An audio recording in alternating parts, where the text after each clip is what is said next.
ଜାଣି ରଖ ପିଲାମାନେ, କରୁଣା ବା ଦୟା ହେଉଛି ଏକ ଅତ୍ୟନ୍ତ ପବିତ୍ର ଈଶ୍ୱରୀୟ ଭାବନା।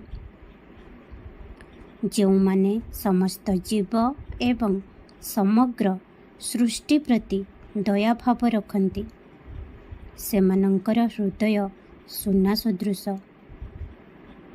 ଏବଂ ଏହିପରି ସୁନ୍ଦର ହୃଦୟରେ ଭଗବାନ ବାସ କରନ୍ତି।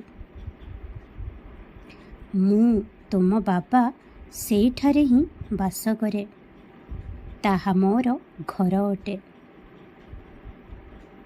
କାହାର ଯନ୍ତ୍ରଣାକୁ ଅନୁଭବ କରିବା ଏବଂ ସେହି ଯନ୍ତ୍ରଣାକୁ ଶେଷ କରିବା ପାଇଁ ପ୍ରଥମ ପଦକ୍ଷେପ ହେଉଛି କରୁଣାର ଭାବ। ଏହି ଗୁରୁ ପୂର୍ଣ୍ଣିମା ପର୍ଯ୍ୟନ୍ତ ଅପେକ୍ଷା କର। ତୁମ ଜୀବନରେ ଏକ ବଡ଼ ପରିବର୍ତ୍ତନ ଆସିବ।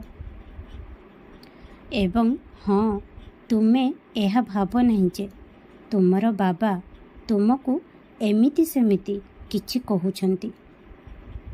ମୁଁ କହୁଛି ଏହା ପ୍ରକୃତରେ ହିଁ ହେବ ଏବଂ ତୁମେ ମୋତେ ଧନ୍ୟବାଦ ଦେବାକୁ ମୋ ପାଖକୁ ଆସିବ। ତେଣୁ ଆଜିଠାରୁ ପ୍ରତ୍ୟେକ ରାତିରେ ନିଶ୍ଚିନ୍ତ ହୋଇ ଶୋଇଯାଅ। ଆସନ୍ତାକାଲି ବିଷୟରେ ଆଦୌ ଚିନ୍ତା କର ନାହିଁ। ମୁଁ ଅଛି ନା ଚିନ୍ତା ନେବା ପାଇଁ। ସବୁକିଛି ଭଲ ହିଁ କରିବି।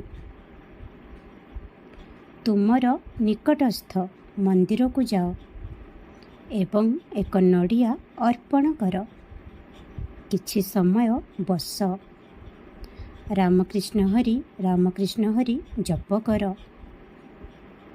ତାହା ମୋ ମନ୍ଦିର ହେଉ କି ଅନ୍ୟ ମନ୍ଦିର। ତୁମେ ତ ମୋ ସାଇ ସଚ୍ଚରିତରେ ପଢ଼ିଛ, ଭଗବାନ ଏକ ସମାନ। ସବୁଥିରେ ମୁଁ ହିଁ ଅଛି। ମୁଁ ଆଶୀର୍ବାଦ କରୁଛି ତୁମର ବିଗିଡ଼ି ଯାଇଥିବା କାମ ପୁଣି ଥରେ ହୋଇଯିବ। ପିଲାମାନେ ସେମାନଙ୍କ ପିତାମାତାଙ୍କ ସହ ଯେତେ ଅସତ୍ ଆଚରଣ କରନ୍ତି ନା କାହିଁକି, ପିତାମାତାମାନେ ସର୍ବଦା ସେମାନଙ୍କର ମଙ୍ଗଳ ଚାହାନ୍ତି। ସେହିଭଳି ମୁଁ ମଧ୍ୟ ତୁମର ଭଲ ଚାହେଁ ଏବଂ ତୁମକୁ ବହୁତ ଭଲ ପାଏ ଏବଂ ସର୍ବଦା କରୁଥିବି ମଧ୍ୟ। ତେଣିକି ତୁମେ ମୋ ଉପରେ ରାଗ କି କ୍ରୋଧିତ ହୁଅ କିମ୍ବା ମୋତେ ଘୃଣା କର, କିନ୍ତୁ ତଥାପି ମୋର ଭଲ ପାଇବା ତୁମ ପାଇଁ କେବେ ବି କମ୍ ହେବ ନାହିଁ ପିଲାମାନେ। ସେଥିପାଇଁ ମୁଁ ତୁମକୁ କେବେ ବି ଛାଡ଼ିବି ନାହିଁ। ମୋର ଏହି କଥାକୁ ସର୍ବଦା ମନେ ରଖିଥାଅ। ଖୁସିରେ ରୁହ, ଖୁବ୍ ହସ। ମୋ ଆଶୀର୍ବାଦ ସବୁବେଳେ ତୁମ ସହିତ ଅଛି। ମୁଁ କହୁଛି ତୁମେ ଦୟାଳୁ ହୁଅ। ଓମ୍ ସାଇ ରାମ, ଜୟ ସାଇ ରାମ।